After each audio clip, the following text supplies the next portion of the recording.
RCB ಅವರು ಮೊಟ್ಟ ಮೊದಲ ಬಾರಿಗೆ ಕಪ್ ಗೆದ್ದ ಹಿನ್ನೆಲೆಯಲ್ಲಿ ಬೆಂಗಳೂರಿನಲ್ಲಿ ವಿಜಯೋತ್ಸವ ಇಟ್ಕೊಂಡಿದ್ರು. ಅದಾದ ನಂತರ ಕಾಲ್ತುಳಿತ ಆಯಿತು, ನಿಮಗೆಲ್ಲ ಗೊತ್ತೇ ಇದೆ. ಈ ಕಾಲ್ತುಳಿತ ಪ್ರಕರಣ ಈಗ ರಾಜಕೀಯ ಸ್ವರೂಪವನ್ನು ಪಡ್ಕೊಂಡಿದೆ. ಬಿಜೆಪಿ ಕಾಂಗ್ರೆಸ್ ನಡುವೆ ರಾಜೀನಾಮೆ ಜಟಾಪಟಿ ಶುರುವಾಗಿದೆ. ಸಿಎಂ DCM ಪರಮೇಶ್ವರ್ ರಾಜೀನಾಮೆ ಕೊಡಬೇಕು ಅಂತ ಬಿಜೆಪಿ JDS ನಾಯಕರು ಆಗ್ರಹಿಸ್ತಾ ಇರೋದಕ್ಕೆ ಕಾಂಗ್ರೆಸ್ ನಾಯಕರು ಹೊಸ ವಾದವನ್ನು ಇಟ್ಟಿದ್ದಾರೆ. ನಿಮ್ಮ ಕಾಲದಲ್ಲಿ ಘಟನೆಗಳಾಗಿಲ್ವಾ, ನೀವು ರಾಜೀನಾಮೆ ಕೊಟ್ರಾ ಅಂತ ಕೇಳಿದ್ದಾರೆ. ಡಾಕ್ಟರ್ ರಾಜ್ಕುಮಾರ್ ನಿಧನದ ವೇಳೆ 4 ಜನರಿಗೆ ಗುಂಡೇಟ್ ಹೊಡೆದಿದ್ರು, ಆಗ ಕುಮಾರಸ್ವಾಮಿ ರಾಜೀನಾಮೆ ಕೊಟ್ಟಿದ್ರ? ಹಾವೇರಿ ಗೋಲಿಬಾರ್ ಕೇಸಲ್ಲಿ BSY ಅಧಿಕಾರವನ್ನು ತೊರೆದರ? ಪಹಲ್ಗಾಮ್ ದಾಳಿ ಹೊಣೆ ಹೊತ್ತು ಮೋದಿ ಅಧಿಕಾರ ತ್ಯಜಿಸಿದ್ರ ಅಂತ ಕಾಂಗ್ರೆಸ್ ನಾಯಕರು ಮೊಂಡು ವಾದವನ್ನು ಮಾಡ್ತಾ ಇದ್ದಾರೆ. ಪಹಲ್ಗಾಮ್ ಉಗ್ರ ದಾಳಿಗೂ ಚಿನ್ನಸ್ವಾಮಿ ಸ್ಟೇಡಿಯಂ ಕಾಲ್ತುಳಿತಕ್ಕೂ ನಂಟು ಬೆಸೆಯುವ ಪ್ರಯತ್ನವನ್ನು ಮಾಡ್ತಾ ಇದ್ದಾರೆ. ಕನ್ನಡಿಗರ ಕಾಂಗ್ರೆಸ್ನವರ ಈ ಹೊಸ ವರಸೆಗೆ ಕೇಂದ್ರ ಸಚಿವ ಕುಮಾರಸ್ವಾಮಿ ತಿರುಗೇಟು ಕೊಟ್ಟಿದ್ದಾರೆ. ಆಗಬಾರ್ದಾಗಿತ್ತು, ಇಂಟೆಲಿಜೆನ್ಸ್ ಅವ್ರದ್ದು ಫೇಲ್ ಆಗಿದೆ. ಅದಕ್ಕೆ ಮಾನ್ಯ ಮುಖ್ಯಮಂತ್ರಿಗಳು ಏನು ಕ್ರಮ ತಗೊಳ್ಬೇಕು ಅವರು ಆ ಕೆಲಸವನ್ನು ತಗೊಂಡಿದ್ದಾರೆ. ಮಾನ್ಯ ಮುಖ್ಯಮಂತ್ರಿಗಳದ್ದು ರೆಸಿಗ್ನೇಷನ್ ಕೇಳ್ತಾರೆ. ಸಿಂಧೂರ್ ವಿಚಾರದಲ್ಲಿ ಯಾರು ರೆಸಿಗ್ನೇಷನ್ ಕೇಳ್ತೀರಾ ನೀವು? ಅಲ್ಲಿ ಇಂಟೆಲಿಜೆನ್ಸ್ ಮೇಲೆ ಏನಾರು ಆಕ್ಷನ್ ತಗೊಂಡ್ರ? ವಾರನ ಯಾಕೆ ನಿಲ್ಸಿದ್ರಿ? ಕುಮಾರಸ್ವಾಮಿ ಅವರಿಗೆ ನಾಚಿಕೆ ಆಗ್ಬೇಕು. ಅವರಿಗೆ ರಾಜ್ಕುಮಾರ್ ಸತ್ತಾಗ ಗುಂಡೇಟ್ ಹೊಡೆದ್ರು, ಶೂಟ್ ಮಾಡಿದ್ರು. ನಾನೇ ಇದ್ದೆ ಅಲ್ಲಿ, ಎಲ್ಲಿ ಕಂಠೀರವ ಸ್ಟುಡಿಯೋ ಹತ್ರ. 4 ಜನರು ಗುಂಡೇಟ್ ಹೊಡೆದು ಸಾಯಿಸಿದ್ರು. ಅವಾಗ ಇವ್ರು ರಾಜೀನಾಮೆ ಕೊಟ್ರಾ? ರೈತರ ಮೇಲೆ ಶೂಟ್ ಔಟ್ ಮಾಡಿದ್ರೆ ಯಡಿಯೂರಪ್ಪನವ್ರು ರಾಜೀನಾಮೆ ಕೊಟ್ಟಿದ್ರ? ಕಾಶ್ಮೀರದಲ್ಲಾಗಿರೋ ಘಟನೆ ಅಮಿತ್ ಶಾ ಅವನ ಮೋದಿಜಿಯವ್ರನ್ನ ರಾಜೀನಾಮೆ ಕೊಡಿಸಿದ್ರೆ ಖಂಡಿತ ನಾವು ಇವತ್ತು ಮುಖ್ಯಮಂತ್ರಿ ಉಪಮುಖ್ಯಮಂತ್ರಿ ರಾಜೀನಾಮೆ ಕೊಡಿಸ್ತಿದ್ದೀವಿ. ನಾವು ವಿಜೇಂದ್ರ ಆಗಿರ್ಬೋದು, ಅಶೋಕ್ ಆಗಿರ್ಬೋದು, ಕುಮಾರಸ್ವಾಮಿ, ಇವರು 3 ಜನ ಗಜನಿ ಮರ್ತೋಗ್ಬಿಡ್ತಾರೆ. ಹೇಳಿದ್ದನ್ನ 1 ಅವರ್ 2 ಅವರ್ಗೆ ಮರ್ತೋಗ್ಬಿಡ್ತಾರೆ. ಎಲ್ಲ ರಾಜೀನಾಮೆ ಕೊಡಂಗಾದ್ರೆ ನರೇಂದ್ರ ಮೋದಿ ಇರಂಗಿಲ್ಲ, ಇನ್ಕ್ಲೂಡಿಂಗ್ ಕುಮಾರಸ್ವಾಮಿನೇ ರಾಜೀನಾಮೆ ಕೊಡಬೇಕಲ್ಲ. ಫಸ್ಟ್ ತನಿಖೆ ಬರೋವರೆಗೂ ಸ್ವಲ್ಪ ಕಾಮನ್ ಸೆನ್ಸ್ ಇಟ್ಕೊಳ್ಳಿ. ನೀವು ಬೇರೆ ರೀತಿನ ಸೃಷ್ಟಿಸೋದನ್ನ ಬಿಟ್ಟು ಬರೀ ಇಲ್ಲಿ ಬಂದು ಭಾಷಣ ಹೊಡೆಯೋದು, ಸತ್ಯಣ್ಣದ ಮುಂದೆ ಭಾಷಣ ಹೊಡೆಯೋದು ಬಿಡ್ರಿ. ಫಸ್ಟ್ ನೀವು ಇದರಲ್ಲಿ ಪೊಲಿಟಿಕ್ಸ್. ರಾಜ್ಕುಮಾರ್ ಸಾವುದಕ್ಕೂ ಇದಕ್ಕೂ ಸಂಬಂಧ ಏನು? ಅವತ್ತು ಅವ್ರು ತೀರ್ಕೊಂಡಂಥ ದಿನ ಯಾವುದೇ ರೀತಿ ಅಹಿತಕರ ಘಟನೆ ನಡೆದಿರಲಿಲ್ಲ. ಯಾವಾಗ ವ್ಯಾನ್ಗಳಲ್ಲಿ ಪೆಟ್ರೋಲು ಡೀಸೆಲ್ ತುಂಬಿಕೊಂಡು ಒಂದು ಅಹಿತಕರ ಘಟನೆಗಳು, ಬೆಂಕಿ ಇಡ್ತಕ್ಕಂಥ ಕೆಲಸ ಕೈ ಹಾಕಿದ್ರು, ಆಗ ಗೋಲಿಬಾರ್ ಮಾಡಿದ್ದಾರೆ. 2 ಗೋಲಿಬಾರ್ನ ತೀರ್ಕೊಂಡಿದ್ದಾರೆ. ಇವ್ರು ಮಾಡಿರೋ ತಪ್ಪಿಗೆ ಪಹಲ್ಗಾಮ್ಗೂ ಇದಕ್ಕೂ ಸಂಬಂಧ ಏನು? ಮನಮೋಹನ್ ಸಿಂಗ್ 10 ವರ್ಷ ಇದ್ದಾಗ ಎಷ್ಟು ಬಾರಿ ಆಗಲಿಲ್ಲ? ಅವರು ರಾಜೀನಾಮೆ ಕೊಡಲ್ಲ, ಇವರು ರಾಜೀನಾಮೆ ಕೊಡಲ್ಲ ಅನ್ನೋದು ಗೊತ್ತಿರೋ ವಿಚಾರನೆ. ಆದ್ರೆ ಆ ಘಟನೆಗೂ ಈ ಘಟನೆಗೂ ಹೋಲಿಕೆ ಮಾಡೋದಿದೆಯಲ್ಲ, ಅದು ಎಷ್ಟು ತಪ್ಪು. ನನ್ನ ಪ್ರಕಾರ ತಪ್ಪು. ಯಾಕೆ ಅಂತಂದ್ರೆ ಡಾಕ್ಟರ್ ರಾಜ್ಕುಮಾರ್ ಮೃತಪಟ್ಟಂತಹ ಸಂದರ್ಭದಲ್ಲಿ ಏನು ಘಟನೆ ಆಯಿತು, ಗಲಾಟೆ ಯಾಕೆ ಆಯಿತು ಅಂತಂದ್ಬಿಟ್ಟು ತನಿಖೆಯಾಗಿ ತಪ್ಪಿತಸ್ಥರಿಗೆ ಶಿಕ್ಷೆ ಆಗಿದೆ, ಆಲ್ರೆಡಿ ಆಗಿದೆ. ಅದಾದ ನಂತರ ಇವ್ರು ಹೇಳ್ತಾರಲ್ಲ ಹಾವೇರಿ ಗೋಲಿಬಾರ್, ಅದರಲ್ಲೂ ಶಿಕ್ಷೆ ಆಗಿದೆ. ನಿಮಗೆ ಪ್ರಕರಣಗಳನ್ನು ಕಂಪೇರ್ ಮಾಡಬೇಕಾದ್ರೆ ಯಾವ ಪ್ರಕರಣನ ಹೆಂಗೆ ಕಂಪೇರ್ ಮಾಡಬೇಕು ಅಂತ ಗೊತ್ತಿರಬೇಕು. ಇದು ಕಾಮನ್. ಇದೇ BJP ಜಾಗದಲ್ಲಿ ಒಂದು ವೇಳೆ ಕಾಂಗ್ರೆಸ್ ಇದ್ದಿದ್ದು, ಅಧಿಕಾರದಲ್ಲಿ BJP ಇದ್ದಿದ್ರು ಇದೇ ಮಾತೇ ಬರ್ತಾ ಇತ್ತು. ಅದು ಓಕೆ, ಅವ್ರು ಕೊಟ್ಟಿಲ್ಲ, ನಾವು ಕೊಟ್ಟಿಲ್ಲ. ಅಲ್ಲಿಗೆ ಅಂದ್ರೆ ಅರ್ಥ ಏನಾಯ್ತು? ನೀವು ತಪ್ಪು ಮಾಡಿದ್ದೀರಾ, ನಾವು ಮಾಡಿದ್ದೀವಿ. ನೀವು ರಾಜೀನಾಮೆ ಕೊಟ್ಟಿಲ್ಲ, ನಾವು ರಾಜೀನಾಮೆ ಕೊಡಲ್ಲ. ಇದು ಮೊಂಡುವಾದ ಅಂತ ನಾವು ಹೇಳ್ತಾ ಇರ್ತಕ್ಕಂಥದ್ದು. ನಾವು ಹೇಳ್ತಾ ಇರೋದು ನೀವೊಂದು ಮಾದರಿಯಾಗಿ ಬೇರೆ ರಾಜ್ಯಗಳಿಗೆ, ಬೇರೆ ಪಾರ್ಟಿಗಳಿಗೆ ಒಂದು ಮಾದರಿಯಾಗಿ ನೀವು ಹೇಳಬೇಕು. ನಿಮ್ಮಲ್ಲೇ ಗೊಂದಲ ಇದೆ. ಈಗ ಸತೀಶ್ ಜಾರಕಿಹೊಳಿ ಅವರಾಗಿರಬಹುದು ಅಥವಾ ಪ್ರಿಯಾಂಕ್ ಖರ್ಗೆ ಅವರಾಗಿರ್ಬೋದು ಹೇಳಿದ್ದಾರೆ, ಹೊಣೆಯನ್ನ ನಾವು ಹೊರ್ತೀವಿ. ರಾಮಲಿಂಗಾರೆಡ್ಡಿ ಅವರು ಹೇಳಿದ್ದಾರೆ, ನಾವು ಹೊಣೆಯನ್ನ ಹೊರ್ತೀವಿ ಅಂತಂದ್ಬಿಟ್ಟು. ಹೊಣೆ ಹೊರ್ತೀವಿ ಅಂತಂದ್ಮೇಲೆ ತನಿಖೆಯನ್ನ ಮಾಡಿಸಿ ನಮ್ಮ ಸರ್ಕಾರದಿಂದ ತಪ್ಪಾಗಿದೆ ಅಂತಕ್ಕಂಥದ್ದನ್ನ ಹೇಳಬೇಕಾದವ್ರು ಯಾರು? CM DCM ಅವ್ರು ಹೇಳಬೇಕು. ಹೌದು, ಅಚಾತುರ್ಯ ಆಗಿದೆ, ತಪ್ಪಾಗಿದೆ ನಮ್ಮ ಕಡೆಯಿಂದ ಅಂತ. ರಾಜೀನಾಮೆ ವಿಚಾರದಲ್ಲಿ ಯಾರೂ ಕೊಡಲ್ಲ, ಅಷ್ಟು ಸುಲಭ ಅಲ್ಲ. ಪಕ್ಷಗಳು ಅಧಿಕಾರಕ್ಕೆ ಬರಕ್ಕೆ ಏನೆಲ್ಲ ಸರ್ಕಸ್ ಮಾಡ್ತಾರೆ ಅಂತ ನಮಗೆ ಗೊತ್ತು. ಅಂತ ಟೈಮಲ್ಲಿ ಇವರು ಇಲ್ಲೊಂದು ಇನ್ಸಿಡೆಂಟ್ ಆಯ್ತು ಅಂದ್ಬಿಟ್ಟು ರಾಜೀನಾಮೆ ಕೊಡ್ತಾರಾ? ಸುಮ್ಮನೆ ರಾಜಕೀಯಕ್ಕೆ ಸಡನ್ ಇನ್ಸಿಡೆಂಟ್ ಅಲ್ವಲ್ಲ, ಇವರೊಂದು ಪ್ಲಾನ್ ಮಾಡಿ ಮಾಡಬಹುದಿತ್ತು ಅನ್ನೋದೇ ಎಲ್ಲರೂ. ನಾನು ಅದನ್ನೇ ಹೇಳ್ತಾ ಇರೋದು. ರಾಜ್ಕುಮಾರ್ ಅವ್ರ ವಿಚಾರದಲ್ಲಾಗ್ಲಿ, ಗೋಲಿಬಾರ್ ವಿಚಾರದಲ್ಲಾಗ್ಲಿ ಅವಾಗ ನಮ್ಮ ಕೈಯಲ್ಲಿ ಪರಿಸ್ಥಿತಿ ಏನು ಇರಲಿಲ್ಲ ಆ ಸಂದರ್ಭದಲ್ಲಿ. ಸರ್ಕಾರ ಈಗೇನು ಪರ್ಮಿಷನ್ ಕೊಟ್ಟವ್ರು ಯಾರು? ನಿಮಗೆ ಫಸ್ಟ್ ಆಫ್ ಆಲ್ ಇಂಟೆಲಿಜೆನ್ಸ್ ಅವ್ರು ಏನು ಮಾಡ್ತಾ ಇದ್ರು? ಹಿಂದಿನ ದಿನ RCB ಅವರು ಕಪ್ ಗೆದ್ದು ಇಡೀ ರಾತ್ರಿ ಬೆಳಗಿನ ಜಾವ ತನಕ ಬೆಂಗಳೂರಿನಲ್ಲಿ ಸೆಲೆಬ್ರೇಷನ್ ಆಗಿದೆ. ಅದನ್ನ ನೋಡಿದ್ರೆ ಗೊತ್ತಾಗಬೇಕು ಇಂಟೆಲಿಜೆನ್ಸ್ ಅವರಿಗೆ ಇವತ್ತಿನ ವಿಜಯೋತ್ಸವಕ್ಕೆ ಎಷ್ಟು ಜನ ಬರ್ತಾರೆ. ಆಮೇಲೆ ನೀವೊಂದು 4-5 ದಿನ 5-6 ದಿನ ಬಿಟ್ಟು ಮಾಡಿದ್ರೆ ಜನರಿಗೆ ಆ ಹುರುಪು ಹೊಟ್ಟೋಗ್ಬಿಡುತ್ತೆ, ಕಮ್ಮಿ ಆಗಿರುತ್ತೆ. ಇಮಿಡಿಯೇಟ್ 24 ಅವರ್ಸು ಆಗಿಲ್ಲ, ಇವ್ರು ಕಪ್ ಎತ್ತಿ 24 ಅವರ್ಸ್ ಆಗಿಲ್ಲ. ವಿರಾಟ್ ಕೊಹ್ಲಿ ಬೆಂಗಳೂರಿಗೆ ಬರ್ತಾರೆ, ಸಾರ್ವಜನಿಕವಾಗಿ ನೋಡ್ಬೋದು ಅಂದ್ರೆ ಯಾರ್ರೀ ಬರಲ್ಲ? ಕುಣಿತಾರೆ, ಬರ್ತಾರೆ. ನಿಮಗೆ ಗೊತ್ತಿರಬೇಕಾಗಿತ್ತು. ಒಂದು ವಿಧಾನಸೌಧ, ಅದರ ಎದುರುಗಡೆ ಹೈಕೋರ್ಟ್ ಇದೆ, ತುಂಬ ಸೂಕ್ಷ್ಮ ಪ್ರದೇಶ, VVIP ಮೂವ್ಮೆಂಟ್ಸ್ ಇರುತ್ತೆ. ಅಂತ ಕಡೆ ನೀವು ಕಾರ್ಯಕ್ರಮ ಮಾಡಿ ಜನ ಬರಲ್ಲ ಅಂತ ನೀವು ಹೆಂಗೆ ಅನ್ಕೊಂಡ್ರಿ? ಅನ್ಕೊಂಡಿದ್ದೆ ತಪ್ಪು. ಬೆಳಿಗ್ಗೆ DK ಶಿವಕುಮಾರ್ ಹೇಳ್ತಾರೆ, ಇಲ್ಲೆಲ್ಲ ಪಬ್ಲಿಕ್ಸ್ ಬರಕ್ಕೆ ಹೋಗ್ಬೇಡಿ, ನಾವು ಪ್ರೋಗ್ರಾಮ್ ಮಾಡ್ಬಿಟ್ಟು ಅಲ್ಲಿ ಕರ್ಕೊಂಡ್ಬರ್ತೀವಿ, ಅಲ್ಲಿಗೆ ಬನ್ನಿ ಅಂದ್ರೆ ಜನ ಕೇಳ್ತಾರ? ಅಲ್ಲ, ಒಬ್ರು ಬನ್ನಿ ಅಂತ ಇನ್ವೈಟ್ ಮಾಡ್ತಾರೆ, ಇನ್ನೊಬ್ರು ಬರಬೇಡಿ ಅಂತಾರೆ, ನಿಮ್ಮಲ್ಲೇ ಗೊಂದಲ ಬರ್ತಾರೆ. ಆಮೇಲೆ ನಿಮಗೆ ಇಷ್ಟಕ್ಕೂ ವಿಧಾನಸೌಧದಿಂದ ಚಿನ್ನಸ್ವಾಮಿ ಸ್ಟೇಡಿಯಂಗೆ ಎಷ್ಟು ದೂರ ಇದೆ? ಇಲ್ಲಿ ಬಂದವರೆಲ್ಲ ಪ್ರೋಗ್ರಾಮ್ ಮುಗಿತಿದ್ದಂಗೆ ಅತ್ಲಾಗಿ ನುಗ್ಗಿದ್ರು. ಆಕ್ಚುಲಿ ಚಿನ್ನಸ್ವಾಮಿ ಸ್ಟೇಡಿಯಂ ಹತ್ರ ಜನ ಕಡಿಮೆ. ಇನ್ನೊಬ್ರು ಯಾರು ಕಾಂಗ್ರೆಸ್ ನಾಯಕರು ವಾದ ಮಾಡ್ತಾ ಇದ್ರು ಅರವಿಂದರೇ, ಏನಂದ್ರೆ ನಾವ್ ಇಲ್ಲಿ ಕಾರ್ಯಕ್ರಮ ಮಾಡಿದ್ರಿಂದ ಇದು ಸ್ಪ್ಲಿಟ್ ಆಯ್ತು, ಇಲ್ಲಾಂದ್ರೆ ಎಲ್ಲ ಅಲ್ಲಿ ಬಂದು ಇಲ್ಲ ನೋ. ಆಕ್ಚುಲಿ ವಿಧಾನಸೌಧದಲ್ಲಿ ಕಾರ್ಯಕ್ರಮ ನಡಿಬೇಕಾದ್ರೆ ಚಿನ್ನಸ್ವಾಮಿ ಸ್ಟೇಡಿಯಂನಲ್ಲಿ ಕಡಿಮೆ ಇತ್ತು ಜನಸಂಖ್ಯೆ. ಅಲ್ಲಿ ಹೋಗಿ ಬಂದವರು ನನ್ನ ಹತ್ರ ಹೇಳಿದ್ದಾರೆ, ಸರ್ ಆರಾಮಾಗಿ ನಾವು ಗೇಟ್ ನಂಬರ್ 3ನಲ್ಲಿ ಹೋಗಿ ಒಳಕ್ಕೆ ಹೊರಕ್ಕೆ ಓಡಾಡ್ಕೊಂಡಿದ್ವಿ, ಜನರೇ ಇರಲಿಲ್ಲ ಅಂತ. ಯಾವಾಗ RCB ಪ್ಲೇಯರ್ಸು ಬಸ್ ಹತ್ತಿದ್ರೋ ಪ್ರೋಗ್ರಾಮ್ ಮುಗಿದ ಮೇಲೆ, ಆಗ ಇದೇ ಕ್ರೌಡ್ ಅಲ್ಲಿಗೆ ಮೂವ್ ಆಯ್ತು. 10-15 ನಿಮಿಷ ವಾಕಬಲ್ ಡಿಸ್ಟೆನ್ಸ್. ಹೌದು, ಎಲ್ಲ ಇಲ್ಲಿ ಮೂವ್ ಆಗಿದ್ದಕ್ಕೆ ಹಂಗಾಗಿದೆ. ಅದಕ್ಕೆ ಎರಡೆರಡು ಕಡೆ ಕಾರ್ಯಕ್ರಮ ಮಾಡಬಾರ್ದಾಗಿತ್ತು ಅಂತ ಹೇಳಿದ್ದು. ಡಿಫೆಂಡ್ ಮಾಡ್ಕೊಂಡಿದ್ದ ಹಾಗೆ ಒಂದು. ಎರಡನೇದು, ಚಿನ್ನಸ್ವಾಮಿ ಸ್ಟೇಡಿಯಂನಲ್ಲೂ ನನ್ನ ಪ್ರಕಾರ ಇವರು ಕಾರ್ಯಕ್ರಮ ಮಾಡಬಾರ್ದಾಗಿತ್ತು. ಯಾಕೆಂದ್ರೆ ಚಿನ್ನಸ್ವಾಮಿ ಸ್ಟೇಡಿಯಂ ಕೆಪಾಸಿಟಿನೇ 35,000. ಅಲ್ಲಿ ಹೊರಗಡೆ ನೋಡಿದ್ರೆ ಲಕ್ಷಾಂತರ ಜನ ನಿಂತಿದ್ದಾರೆ. ಫ್ರೀ ಆಯ್ತು. ಫ್ರೀ ಆದ್ಮೇಲೆ 21 ಗೇಟ್ ಇದೆ. 21 ಗೇಟ್ ಓಪನ್ ಮಾಡಿಬಿಡ್ಬೇಕಾಗಿತ್ತು. ನೀವು ಫ್ರೀ ಅಂದಮೇಲೆ ಜನ ಅವ್ರವ್ರಿಗೆ ಅನುಕೂಲವಾದ ಗೇಟಲ್ಲಿ ಹೋಗ್ತಿದ್ರು. ನೀವು 2 ಗೇಟು 3 ಗೇಟು ಓಪನ್ ಮಾಡಿದ್ರೆ ಲಕ್ಷಾಂತರ ಜನ ಎಲ್ಲಿ ಹೋಗ್ತಾರೆ? ಈಗ ಮಾತಾಡ್ತಾರಲ್ಲ ಎಲ್ಲರೂ, ಯಾರು ತಗೊಳ್ಳಲ್ಲ. ಏನೋ ಚಿನ್ನಸ್ವಾಮಿ ಕಲ್ತುಳಿತ ಘಟನೆಯಲ್ಲಿ 11 ಜನ ಮೃತಪಟ್ಟಿದ್ರು, ನಮಗೂ ಅದಕ್ಕೂ ಸಂಬಂಧವೇ ಇಲ್ಲ ಅನ್ನೋ ರೀತಿಯಲ್ಲಿ KSCA ಆಡಳಿತ ಮಂಡಳಿ ವರ್ತಿಸಿತ್ತು. ಈಗ ಅವರಿಗೆ ಢವಢವ ಶುರುವಾಗಿದೆ. ಇದರ ಬೆನ್ನಲ್ಲೇ ಇದೀಗ ಆಡಳಿತ ಮಂಡಳಿಯ 2 ತಲೆದಂಡ ಆಗಿದೆ. KSCA ಕಾರ್ಯದರ್ಶಿ ಎ ಶಂಕರ್, ಖಜಾಂಚಿ ES ಜಯರಾಮ್ ತಮ್ಮ ಸ್ಥಾನಕ್ಕೆ ರಾಜೀನಾಮೆ ಕೊಟ್ಟಿದ್ದಾರೆ. ಇಡೀ ಘಟನೆಯ ನೈತಿಕ ಹೊಣೆ ಹೊತ್ತು ರಾಜೀನಾಮೆ ಸಲ್ಲಿಕೆ ಮಾಡ್ತಿರೋದಾಗಿ ರಾಜೀನಾಮೆ ಪತ್ರದಲ್ಲಿ ತಿಳಿಸಿದ್ದಾರೆ. ಇನ್ನು KSCA ಅಧ್ಯಕ್ಷ ರಘುರಾಮ್ ಭಟ್ ಕೂಡ ರಾಜೀನಾಮೆ ಸಲ್ಲಿಕೆಗೆ ಮುಂದಾಗಿದ್ದಾರೆ ಎನ್ನಲಾಗ್ತಿದೆ. ನಿನ್ನೆ ಆಡಳಿತ ಮಂಡಳಿ ವಿರುದ್ಧ ಬಲವಂತದ ಕ್ರಮ ಕೈಗೊಳ್ಳಬಾರದು ಅಂತ ಹೈಕೋರ್ಟ್ ಆದೇಶ ಕೊಟ್ಟ ಬೆನ್ನಲ್ಲೇ ಇವರಿಬ್ಬರು ರಾಜೀನಾಮೆ ಸಲ್ಲಿಸಿರುವುದು ಕೂಡ ಕುತೂಹಲ ಮೂಡಿಸ್ತಾ ಇದೆ. ಈ ಮಧ್ಯೆ RCBಯ ವಿಧಾನಸೌಧ ಕಾರ್ಯಕ್ರಮಕ್ಕೆ ಕರ್ನಾಟಕ ರಾಜ್ಯ ಕ್ರಿಕೆಟ್ ಸಂಸ್ಥೆಗೆ ನೀಡಿದ ಅನುಮತಿ ಪತ್ರ ಲಭ್ಯವಾಗಿದೆ. ಸಮಾರಂಭಕ್ಕೆ 16 ಕಂಡೀಷನ್ ಸರ್ಕಾರ ಹಾಕಿದ್ದು, ಪತ್ರದ ಮೇಲೆ ಜೂನ್ 5 ಅಂತ ಸಹಿಯನ್ನ ಮಾಡಲಾಗಿದೆ. ಆದರೆ ಘಟನೆ ನಡೆದಿರೋದು ಜೂನ್ 4ನೇ ತಾರೀಕು. ಹಾಗಾದ್ರೆ KSCA ಮೇಲೆ ಆರೋಪ ಹೊರಿಸೋ ಸಲುವಾಗಿಯೇ ಸರ್ಕಾರ ಮುಂದಾಯ್ತಾ ಅನ್ನೋ ಪ್ರಶ್ನೆ ಈಗ ಎದುರಾಗ್ತಿದೆ. ರೈಟ್, ಏನೋ ಕಂಡೀಷನ್ಸ್ ಹಾಕಿದ್ರಂತೆ, 16 ಕಂಡೀಷನ್ಸ್. ಏನು ಅಂತಕ್ಕಂಥದ್ದನ್ನ ಕ್ವಿಕ್ ಆಗಿ ನೋಡ್ಬೋಣ. ವಿಧಾನಸೌಧದ ಗ್ರ್ಯಾಂಡ್ ಸ್ಟೆಪ್ಸ್ಗಾಗ್ಲಿ, ಪ್ರತಿಮೆಗಾಗ್ಲಿ, ರಸ್ತೆ ಪಾರ್ಕ್ಗಾಗ್ಲಿ ಧಕ್ಕೆ ಆಗಬಾರದು. ಫಸ್ಟ್ ಆಫ್ ಆಲ್ ನಾನು ಹೇಳ್ಬಿಡ್ತೀನಿ, ಇದು ಡೇಟ್ 5ನೇ ತಾರೀಕು. ಹಾಗಾಗಿ ನಾನು ಇದಕ್ಕೆ ಯಾವುದು ಬೆಲೆ ಕೊಡಲ್ಲ. 4ನೇ ತಾರೀಕು ಇನ್ಸಿಡೆಂಟ್ ಆಗ್ಬಿಟ್ಟು 5ನೇ ತಾರೀಕು ನೀವು ಲೆಟರ್ ಕೊಡ್ತೀನಿ ಅಂತಂದ್ರೆ ಏನರ್ಥ? ಆತುರಾತುರದಲ್ಲಿ ಸರ್ಕಾರ ಎಡವಟ್ಟು ಮಾಡ್ಕೋತಾ ಇದೆ ಅಂತ ಅರ್ಥ.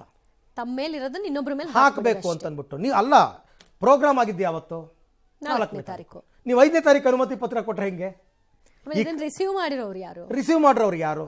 KSCA ಅವರಾದ್ರೂ ಹೇಳಿ ಧೈರ್ಯವಾಗಿ ಬಂದು ಅವ್ರಿಗೂ ಹೆದರಿಕೆ ಅಲ್ಲ. ಈಗೇನ್ ಪ್ರಶ್ನೆ ಗೊತ್ತಾ, ಈ ವಿಧಾನಸೌಧ ಕಾರ್ಯಕ್ರಮ ಅದು ಸರ್ಕಾರದ ವತಿಯಿಂದ ಆಗಿರೋ ಕಾರ್ಯಕ್ರಮ, ಇದನ್ನು ಇವ್ರ ಜವಾಬ್ದಾರಿ ಹೇಗಾಗುತ್ತೆ? ಜವಾಬ್ದಾರಿ ಆಕ್ಚುಲಿ ಚಿನ್ನಸ್ವಾಮಿ ಸ್ಟೇಡಿಯಂ ನಲ್ಲಿ ನಡೆದಿರ್ತಕ್ಕಂಥ ಕಾರ್ಯಕ್ರಮಕ್ಕೆ KSCA ಅವ್ರ ಜವಾಬ್ದಾರಿ. ವಿಧಾನಸೌಧದ ಮುಂದೆ ಆಗಿರ್ತಕ್ಕಂಥದ್ದೆಲ್ಲ DNA ಅಂತಕ್ಕಂಥದ್ದಿದೆಯಲ್ಲ, ಅವರಿಗೆ ಇವರು ಈವೆಂಟ್ ಮ್ಯಾನೇಜ್ಮೆಂಟ್ ಅವರು ಕೊಟ್ಟಿರೋದು. ಇದು ಸುಮ್ಮನೆ ಎಲ್ಲ ಮಾಡ್ತಾರೆ. ಯಾವುದೇ ರೀತಿಯ ಅನಾಹುತವಾದರೂ ದುರಸ್ತಿ ವೆಚ್ಚವನ್ನು ಭರಿಸಬೇಕು, ಸಂಚಾರ ವ್ಯವಸ್ಥೆಗೆ ಅಡಚಣೆಯಾಗದಂತೆ ಕಾರ್ಯಕ್ರಮ ನಡೆಸಬೇಕು, ಕಚೇರಿ ಕೆಲಸಗಳಿಗೆ ತೊಂದರೆ ಆಗದಂತೆ ಕಾರ್ಯಕ್ರಮ ನಡೀಬೇಕು, ಕಾರ್ಯಕ್ರಮ ನಡೆಯುವ ಸ್ಥಳವನ್ನು ಸ್ವಚ್ಛವಾಗಿ ಇಟ್ಕೋಬೇಕು, ಪ್ಲಾಸ್ಟಿಕ್ ಬಾಟಲಿ ವಸ್ತುಗಳಿಗೆ ಕಡ್ಡಾಯವಾಗಿ ನಿಷೇಧ, ಯಾವುದೇ ಗ್ಯಾಸ್ ಸಿಲಿಂಡರನ್ನು ತರುವಂತಿಲ್ಲ, ಈವೆಂಟ್ ಮ್ಯಾನೇಜ್ಮೆಂಟ್ 10,000 ಭದ್ರತಾ ಠೇವಣಿಯನ್ನು ಇಡಬೇಕು, ಭವ್ಯ ಮೆಟ್ಟಿಲ ಮೇಲೆ ಸ್ಟೇಜ್ ಅಳವಡಿಸಿದಲ್ಲಿ ಅದಕ್ಕೆ ದೃಢೀಕರಣ ಕಡ್ಡಾಯ, ಲೋಕೋಪಯೋಗಿ ಇಲಾಖೆಯ ದೃಢೀಕರಣ ಕಡ್ಡಾಯ, ಕಾರ್ಯಕ್ರಮದ ಸಿದ್ಧತೆಗೂ ಮುನ್ನ ಅಥವಾ ಬಳಿಕ ಅವಘಡವಾದರೆ ಸಂಸ್ಥೆಯೇ ನೇರ ಹೊಣೆ. ಇದು ಇಂಪಾರ್ಟೆಂಟ್ ಪಾಯಿಂಟ್. ಆಹ್ವಾನ ಪತ್ರಿಕೆ ಸಿದ್ಧಪಡಿಸುವಾಗ ಶಿಷ್ಟಾಚಾರದ ದೃಢೀಕರಣ ಕಡ್ಡಾಯ, ವಿಧಾನಸೌಧ ಸುತ್ತಮುತ್ತ ಡ್ರೋನ್ ಬಳಕೆ ಕಡ್ಡಾಯ ನಿಷಿದ್ಧ, ಮುಂಜಾಗ್ರತಾ ಕ್ರಮವಾಗಿ ಅಗ್ನಿಶಾಮಕ ವಾಹನವನ್ನು ನಿಯೋಜನೆ ಮಾಡಬೇಕು, ಆಯೋಜಕರು ಭದ್ರತಾ ಠೇವಣಿಯಾಗಿ 15 ಲಕ್ಷ ಪಾವತಿಸಬೇಕು ಅಂತೆಲ್ಲ ಹಾಕ್ಕೊಂಡಿದ್ದಾರೆ. ಒಂದು ಕಾಮನ್ ಸೆನ್ಸ್ ಹೇಳ್ಬಿಡ್ತೀನಿ ನಾನು ದಿವ್ಯಾ. ಇದರಲ್ಲಿ ಇದೆಲ್ಲವೂ ಕೂಡ ಈ ಕಾರ್ಯಕ್ರಮ ನಡೆಯುವ ಬೆಳಗ್ಗೆ ಅಂತ ಅನ್ಕೊಳ್ಳೋಣ. ಸಪೋಸ್ ಕೊಟ್ಟಿದ್ರೆ 4ನೇ ತಾರೀಕು ಬೆಳಗ್ಗೆ ಕೊಟ್ಟಿದ್ದಾರೆ ಅಂತ ಅನ್ಕೊಳ್ಳೋಣ. 16 ಇಷ್ಟನ್ನ ರೆಡಿ ಮಾಡ್ಕೊಳಕ್ಕಾಗತ್ತಾ ಸಾಯಂಕಾಲ 4 ಗಂಟೆ ಒಳಗಡೆ? ಯೋಚನೆ ಮಾಡ್ಬೇಕಲ್ಲ, ಟೈಮ್ ಎಷ್ಟು ಬೇಕಾಗುತ್ತೆ ಅಂತಂದ್ಬಿಟ್ಟು. ಏನಪ್ಪ, members, the secretary and the treasurer, resigned. Shankar and Jaya. On moral grounds, they felt that it is not incorporate, so they have resigned. So for that, the meeting was held because I had to place the resignation letter in front of the committee to accept it. High Court ಗೆ ಏನು ಇದು ಮಾಡಿದೀವೋ, we will give full support ಕೊಟ್ಟು ಅದಕ್ಕೆ ನಾವು ಬದ್ಧ. ಯಾರು ಬಂದಿಲ್ಲ sir, ಆಫೀಸಲ್ಲಿ ಬಂದು ಹೋಗಿದ್ದಾರೆ ಗೊತ್ತಿಲ್ಲ. Because I was KCS ಸ್ಟೇಡಿಯಂನಲ್ಲಿ ಫಂಕ್ಷನ್ ಮಾಡ್ಲಿಕ್ಕೆ ಪರ್ಮಿಷನ್ ಕೊಡಿ ಅಂತ ಕೇಳ್ತಾರೆ. 6 ಗಂಟೆಗೆ ಅರ್ಜಿ ಕೊಡ್ತಾರೆ. ಇವ್ರಿಗೆ ಏನ್ ಕನಸು ಬಿದ್ದಿತ್ತ ಗೆಲ್ತೀವಿ ಅಂತ ಹೇಳಿ. ಕ್ರಿಕೆಟ್ ಫೈನಲ್ ಪಂದ್ಯ ಶುರುನೇ ಆಗಿಲ್ಲ, ಆಗಲೇ ಅರ್ಜಿ ಕೊಡ್ತಾರೆ. ವಿಧಾನಸೌಧ ಮುಂಭಾಗದಲ್ಲಿ ಮಾಡ್ಲಿಕ್ಕೆ ಪರ್ಮಿಷನ್ ಕೊಡಿ ಅಂತ ಇನ್ನೊಂದು ಅರ್ಜಿ ಕೊಡ್ತಾರೆ. ಯಾರು ಇವೆಲ್ಲ ಕೊಡಿಸಿದ್ದು? ಬೆಳಗ್ಗೆ 7:30 ಗಂಟೆನಲ್ಲಿ ಅವ್ರಿಗೆ ಖುಷಿಗೆ ಏನ್ ಬೇಕಾದ್ರೂ ಮಾತಾಡ್ಲಿ, ಅವ್ರ ಖುಷಿಯಿಂದ ಅವ್ರ ಆರೋಗ್ಯ ಸುಧಾರಣೆ ಆಗ್ಲಿ. ನನಗೆ ಫಸ್ಟ್ ಅವ್ರ ಆರೋಗ್ಯ ಸುಧಾರಣೆ. ನನಗೆ ಬೈಯೋದ್ರಿಂದ, ನನ್ನ ಬಗ್ಗೆ ಆರೋಪ ಮಾಡೋದ್ರಿಂದ, ನನ್ನ ಬಗ್ಗೆ ಅಸೂಯೆ ಪಡೋದ್ರಿಂದ ಅವ್ರಿಗೆ ಆರೋಗ್ಯಕ್ಕೆ ಒಳ್ಳೇದಾಗ್ತದೆ, ಖುಷಿ ಆಗ್ತದೆ. RCB ಅವರು ಇರ್ಬೋದು, ಮ್ಯಾನೇಜ್ಮೆಂಟ್ ಇರ್ಬೋದು, ಮತ್ತೆ ಬೇರೆಯವರು ಬೇರೆ ಬೇರೆ ಕಮಿಟ್ಮೆಂಟ್ಸ್ ಇದೆ. ನಾವು ಬೇಗ ಇದನ್ನ ಆಚರಣೆ ಮಾಡಬೇಕು, ಸಂಭ್ರಮಾಚರಣೆ 18 ವರ್ಷ ಆದ್ಮೇಲೆ ಗೆದ್ದಿದ್ದೇವೆ ಅಂತಕ್ಕಂಥದ್ದು ಅವರು ತೆಗೆದುಕೊಂಡಂತ ತೀರ್ಮಾನ ನಮಗೆಲ್ಲ ಬಹಳ ದುಃಖ ಆಗಿದೆ. ಸರ್ಕಾರ ಕೂಡ, ನಮ್ಮ ಮಾನ್ಯ ಮುಖ್ಯಮಂತ್ರಿಗಳಂತೂ ಬಹಳ ನೋವು ತಿಂದಿದ್ದಾರೆ. ಅವರು ಈಗಾಗಲೇ ಅದಕ್ಕೆ ಕ್ರಮ ತೆಗೆದುಕೊಂಡಿದ್ದಾರೆ. ತನಿಖೆ ಮಾಡ್ತಾ ಇದೀವಿ. ಸತ್ಯಾಸತ್ಯತೆ ಬಂದ ಮೇಲೆ ಖಂಡಿತ ಇದ್ರ ಬಗ್ಗೆ ನಾವು ಕ್ರಮ ತೆಗೆದುಕೊಳ್ತೀವಿ. ಕುಮಾರಸ್ವಾಮಿ ಅವರ ಆರೋಪ ಏನು ಅಂತಂದ್ರೆ, ಇವರು ಮ್ಯಾಚೇ ಗೆದ್ದಿಲ್ಲ, ಸಾಯಂಕಾಲ 7:30 ಮ್ಯಾಚ್ ಇತ್ತು, 6 ಗಂಟೆಗೆ ಅವರು ಅರ್ಜಿ ಬರ್ಕೊಂಡಿದಾರಲ್ಲ ಹೆಂಗೆ ಅಂತ. ತಪ್ಪೇನು? ಗೆದ್ರೆ ಮಾಡ್ತೀವಿ, ಗೆಲ್ಲಿಲ್ಲ ಅಂದ್ರೆ ಇಲ್ಲ. ಈಗ ಆಂಟಿಸಿಪೇಟರಿ ಬೇಲ್ ಹಾಕೊಳ್ಳಲ್ವಾ?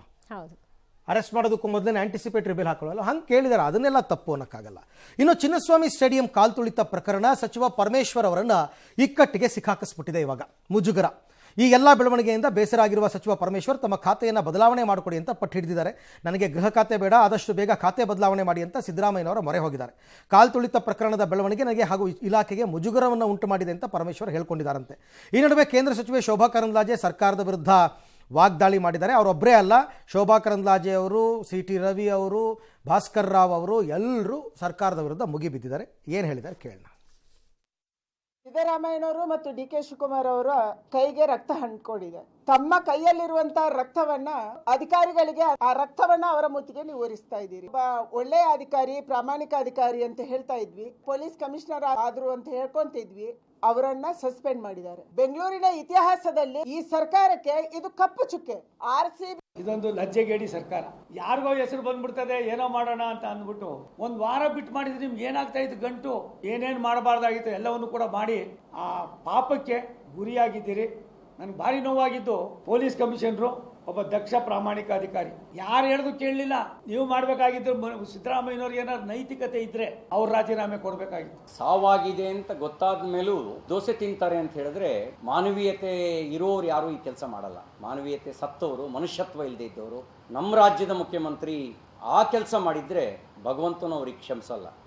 ಆಗ ಈ was very strong chief minister. ಈಗ ಈಸ್ ವೆರಿ ವೀಕ್, ಹೆಲ್ಪ್ಲೆಸ್, ಅಸಹಾಯವಾಗಿದ್ದಾರೆ. Your chief minister, your deputy chief minister and home minister, ಈ 3 ಜನ ಬಿಟ್ಟರೆ ಇನ್ನು ಯಾರು ಅಪರಾಧಿನೇ ಇಲ್ಲ. ಅವ್ರ ವೈಫಲ್ಯ ಅಲ್ಲ, ಅದು ಸರ್ಕಾರದ ವೈಫಲ್ಯವನ್ನು ಮುಚ್ಚಾಕಕ್ಕೆ ಪೊಲೀಸ್ನವ್ರಿಗೆ. ಇನ್ನು RCB ಸಂಭ್ರಮಾಚರಣೆ ವೇಳೆ ಕಾಲ್ತುಳಿತಕ್ಕೆ 11 ಮಂದಿ ಬಲಿಯಾಗಿದ್ದಾರೆ. 4 ದಿನಗಳು ಕಳೆದಿವೆ. ಮಕ್ಕಳನ್ನ ಕಳೆದುಕೊಂಡ ಹೆತ್ತವರ ನೋವು, ಸಂಕಟ, ದುಃಖ ಇನ್ನೂ ಆರಿಲ್ಲ. ಒಂದೊಂದು ಕುಟುಂಬದ್ದು ಒಂದೊಂದು ಕರುಳು ಹಿಂಡುವ ಕಥೆ. ಹಾಸನದ ಮೃತ ಭೂಮಿಕ ತಂದೆ ಲಕ್ಷ್ಮಣ್ ಅಕ್ಷರಶಃ ಶಾಕ್ಗೆ ಒಳಗಾಗಿದ್ದಾರೆ. ಚಿಂತಾಮಣಿಯ ಮೃತ ಪ್ರಜ್ವಲ್ ತಾಯಿ ಪವಿತ್ರ ಸರ್ಕಾರಕ್ಕೆ ಹಿಡಿಶಾಪ ಹಾಕಿದ್ದಾರೆ. ನನ್ನ ಮಗನ ಸಾವಿಗೆ ಸರ್ಕಾರವೇ ನೇರ ಕಾರಣ ಅಂತ ಆಕ್ರೋಶ ಹೊರಹಾಕಿದ್ದಾರೆ. ಪ್ರಜ್ವಲ್ ಚಿಕ್ಕಮ್ಮ ಮಾತಾಡಿ, ಸಿದ್ದರಾಮಯ್ಯ DKಶಿ ಮೇಲೆ ನಾನು ಕೇಸ್ ಹಾಕ್ತೀನಿ, ನಾನು ಸುಮ್ಮನೆ ಕೂರಲ್ಲ ಅಂತ ತಮ್ಮ ಸಂಕಟವನ್ನ ತೋಡ್ಕೊಂಡಿದ್ದಾರೆ. ಮಂಡ್ಯದ ಪೂರ್ಣಚಂದ್ರ ತಂದೆ ನೋವನ್ನ ತೋಡ್ಕೊಂಡಿದ್ದಾರೆ. ಸಮಾಧಿ ಬಳಿ ಕೂತು ಮಗನನೆಂದು ಗದ್ಗದಿತರಾಗಿದ್ದಾರೆ. ಇನ್ನು ಮನೆಗೆ ಆಧಾರವಾಗಿದ್ದ ಮಗನನ್ನ ಕಳ್ಕೊಂಡ ಯಾದಗಿರಿಯ ಶಿವಲಿಂಗ ಪೋಷಕರು ಸರ್ಕಾರದ ವಿರುದ್ಧ ಆಕ್ರೋಶ ಹೊರಹಾಕಿದ್ರು. ಬಡವರ ಮಕ್ಕಳ ಜೀವಕ್ಕೆ ಬೆಲೆನೇ ಇಲ್ವಾ? ಎಷ್ಟು ಹಣ ಕೊಟ್ಟರು ಸರ್ಕಾರ ನನ್ನ ಮಗನನ್ನ ವಾಪಸ್ ತರೋಕ್ ಸಾಧ್ಯನಾ ಅಂತ ಪ್ರಶ್ನೆ ಮಾಡಿದ್ರು. ಅವನು ಆ ಕ್ರಿಕೆಟ್ ಹುಚ್ಚಿಡ್ದು ಬೆಳೆದನಲ್ಲ. ಅವನು ಅಪ್ಪಟ ಚಿನ್ನ ತರ ಇದ್ದ ನನ್ನ ಮಗ. ಅವನು ಇಲ್ಲಿಂದ ಹುಟ್ಟಿದ ಊರಿಂದ ಹಿಡ್ಕೊಂಡು ಹೋಗಿರೋ ಕಾಲೇಜ್ವರೆಗೂ ಕೇಳಿ ನೋಡಿ, ಅಂತ ದೇವ್ರಂತ ಹುಡುಗ ಸಿಕ್ತಾನ ನನಗೆ. ನಾನು ಅವ್ನು ಕಳ್ಕೊಂಡು ಇನ್ನು ಜೀವನ ಪೂರ್ತಿ ಇರ್ಬೇಕಾ ಅನ್ನೋದೇ ನನ್ ಬಹಳ ಕಷ್ಟ ಆಗ್ಬಿಟ್ಟಿದೆ. ತಂದೆ ತಾಯಿ ದುಃಖನ ಯಾರು ಬಂದು ಸರಿ ಮಾಡೋಕ್ಕಾಗಲ್ಲ. ಏನೋ ಬದುಕಿದೀವಿ ಅಷ್ಟೇ. ಫ್ರೀ ಬಿಟ್ರು ಅಂತ ಹೇಳಿ ಮಕ್ಳಿಗೂ ಒಂದು ವಿವೇಕ ಇಲ್ವಾ? ಅಲ್ಲಿ ಯಾರೋ ಬಿದ್ದಿದ್ದಾರೆ ಅಂದ್ರೆ ಅಟ್ಲೀಸ್ಟ್ ಲಿಫ್ಟ್ ಮಾಡ್ಬೇಕು. ನನ್ ಮಗನೇ ಬಿದ್ದು ಕೈ ಹಿಂಗ್ ಎತ್ತಿದಾನ, ಕೈ ಕಾಣ್ತಾ ಇದೆ ನನಗೆ. ಅದ್ರ ಮೇಲೆ ಪೊಲೀಸ್ ಅವ್ರನ್ನ ಸಸ್ಪೆಂಡ್ ಮಾಡಿ ಏನು ಯೂಸ್ ಇಲ್ಲ ಸರ್. ಇದು ಗೌರ್ಮೆಂಟ್ ಮಾಡಿರೋ ಮಿಸ್ಟೇಕ್. ಒಂದು ಪ್ರೋಗ್ರಾಮ್ ಆರ್ಗನೈಸ್ ಮಾಡ್ಬೇಕಂದ್ರೆ ಎಷ್ಟು ಜನ ಸಲಹೆ ತಗೋಬೇಕು? ನೀವು LLB ಓದಿದಿರಲ್ವಾ ಸಿದ್ದರಾಮಯ್ಯ ಅವರೇ? ನಿಮಗೆ ಗೊತ್ತಿಲ್ಲ ಇಷ್ಟು ಮಾತ್ರ ಹೆಂಗ್ ಆರ್ಗನೈಸ್ ಮಾಡಬೇಕು ಅಂತ? ಯಾವ ವಿಷಯಕ್ಕೆ ಪೋಸ್ಟ್ ಮಾರ್ಟಮ್ ಮಾಡಿದ್ರಿ ನಮ್ಮ ಮಗುಗೆ? ನನ್ನ ಮಗ ಹೋಗಿರೋದು ಭಾಳ ಆಘಾತ ಆಗುತ್ತೆ ಸರ್. ಅವನ ನೆನಪಲ್ಲೇ ನಾನು ಕಾಲ ಕಳೆಯೋ ರೀತಿ ಆಗೋಗಿದೆ. ಪುತ್ರ ಶೋಕಂ ನಿರಂತರ ಅಂತ ಶಾಶ್ವತ ಉಳ್ಕೊಬಿಡ್ತು ಸರ್. ಶತ್ರುಗಳಿಗೂ ಬರಬಾರ್ದು ಸರ್. ಮನುಷ್ಯ ಮಗನೇ ನಮ್ಗೆ ಆಸೆ, ಇವನೇ ನಮ್ಗೆ ದುಡ್ದಾಗ್ತದ. ಗೌರ್ಮೆಂಟ್ CM ಭಾರಿ ತಪ್ಪು ಮಾಡ್ರ ಗೌರ್ಮೆಂಟ್. ಇನ್ನು ಈ ಕಾಲ್ತುಳಿತ ಪ್ರಕರಣದಲ್ಲಿ ಸರ್ಕಾರದ ವತಿಯಿಂದ ಪರಿಹಾರ ಘೋಷಣೆ ಆಗಿತ್ತು. 10 ಲಕ್ಷ ಏನೋ ಪರಿಹಾರ ಘೋಷಣೆ ಆಗಿತ್ತು. ಈಗ ಅದನ್ನು ಹೆಚ್ಚಿಸಿದೆ. ತಲಾ 25 ಲಕ್ಷ ಪರಿಹಾರವನ್ನು ಸರ್ಕಾರ ಘೋಷಣೆ ಮಾಡಿದೆ. ತಲಾ 25 ಲಕ್ಷ. RCB ಟೀಮ್ ಅವರು ಕೂಡ, ಅವ್ರ ಮ್ಯಾನೇಜ್ಮೆಂಟ್ ಅವರು ಕೂಡ 10 ಲಕ್ಷ ಅನೌನ್ಸ್ ಮಾಡಿದ್ರು ಅವತ್ತು. KSCA ವತಿಯಿಂದ 5 ಲಕ್ಷ, ಅಲ್ಲಿಗೆ 15 + 25 40 ಲಕ್ಷ ಪರಿಹಾರವನ್ನು ಘೋಷಣೆ ಮಾಡಿದೆ. ಕೊಡಿ ಬೇಡ ಅಂತಲ್ಲ. ಅಲ್ಲೊಬ್ಬ ಪಾಪ ಒಬ್ಬರು ತಂದೆ ಹೇಳ್ತಾ ಇದ್ರು, ನಾನೇ ಕೋಟಿ ಆಸ್ತಿ ಸಂಪಾದನೆ ಮಾಡಿಟ್ಟಿದ್ದೀನಿ, ನನ್ನ ಮಗ ಅದನ್ನು ಅನುಭವಿಸೋಕೆ ಅವನೇ ಬದುಕಿಲ್ಲ, ಇನ್ಯಾರು ಕೊಡ್ಬೇಕು ದುಡ್ಡು ಅಂತ. ಅಂಥವ್ರಿಗಲ್ದೇ ಇದ್ರು ಕೆಲವು ಕಡು ಬಡವರು ಇದ್ದಾರೆ ಪಾಪ. ಆ ಯಾದಗಿರಿಯಿಂದ ಬಂದಂಥ ಹುಡುಗ ಇದ್ದಾರೆ. ಕೊಡಿ, ತಪ್ಪೇನೂ ಇಲ್ಲ, ಕೊಡಿ. ಅಯ್ಯೋ ಯಾವ್ಯಾವುದಕ್ಕೋ ಖರ್ಚಾಗುತ್ತೆ ನಮ್ಮಲ್ಲಿ ದುಡ್ಡು ಯಾವ್ಯಾವುದಕ್ಕೋ ಖರ್ಚು ಮಾಡ್ತಾರೆ, ಅನಗತ್ಯವಾಗಿ ಖರ್ಚು ಮಾಡ್ತಾರೆ. ಹಾಗಾಗಿ ದುಡ್ಡು ಕೊಡೋದ್ರಲ್ಲಿ ಏನೂ ತಪ್ಪಿಲ್ಲ, ಕೊಡಿ. ಅವರು ಪ್ರಾಮಾಣಿಕವಾಗಿ ಅವ್ರು ಇಸ್ಕೊಂಡು ಹೌದು ನಮಗೆ ಅನುಕೂಲ ಆಗುತ್ತೆ ಅಂತಂದ್ರೆ ಕೊಡಿ. ಮಂಡ್ಯ KR ಪೇಟೆ ಅವರು ಯಾರೋ ಕೊಡೋ ವಿಷಯದಲ್ಲೂ ಸತಾಯಿಸಬಾರ್ದು, ಇಮಿಡಿಯೇಟ್ ಆಗಿ ಕೊಟ್ಬಿಡ್ಬೇಕು ಅಷ್ಟೇ. ಸುಮ್ಮನೆ ನೀವು ಇಲ್ಲಿ ಪೋಸ್ ಹೊಡ್ಕೊಂಡು ತಗೊಳ್ಳೋದಕ್ಕೆ ಅನೌನ್ಸ್ ಮಾಡ್ಬಿಡೋದು. ಎಷ್ಟೋ ಸರ್ತಿ ಹಂಗಾಗಿದೆ. ಸುಮ್ಮನೆ ಮಾಧ್ಯಮದ ಮುಂದೆ ಅನೌನ್ಸ್ ಮಾಡ್ಬಿಡೋದು. ಅವ್ರ ನೋವೇ ಅವ್ರಿಗೆ ಇರುತ್ತೆ, ಅದ್ರ ಮಧ್ಯೆ ಅವ್ರದ್ದು ಅಲ್ದಾಟ ಬೇರೆ ಆಗುತ್ತೆ. ಆಮೇಲೆ ಚೆಕ್ಕು ಕೊಡಲ್ಲ ಇವರು. 6 ತಿಂಗಳು ಅನೌನ್ಸ್ ಮಾಡಿದ್ಮೇಲೆ 6 ತಿಂಗಳು. ಸೊ ನೀವು ಗೃಹಲಕ್ಷ್ಮಿ ಹಣ ಕೊಡ್ತಿರಲ್ಲ, ಹಂಗೆ ಕೊಡಕ್ಕೆ ಹೋಗ್ಬಿಡಿ, ನೇರ ಅವ್ರ ಅಕೌಂಟ್ಗೆ ಹೋಗೋ ಥರ ಮಾಡಿ. ಅದು ಇನ್ಯಾರ್ದೋ ಕೈಗೆ ಹೋಗಿ ಅವ್ನು ಕೇಳಿ ಇವ್ನು ಕೇಳಿ ಅವ್ನು ಕಿತ್ಕೊಂಡು ಇವೆಲ್ಲ ಆಗಬಾರ್ದು.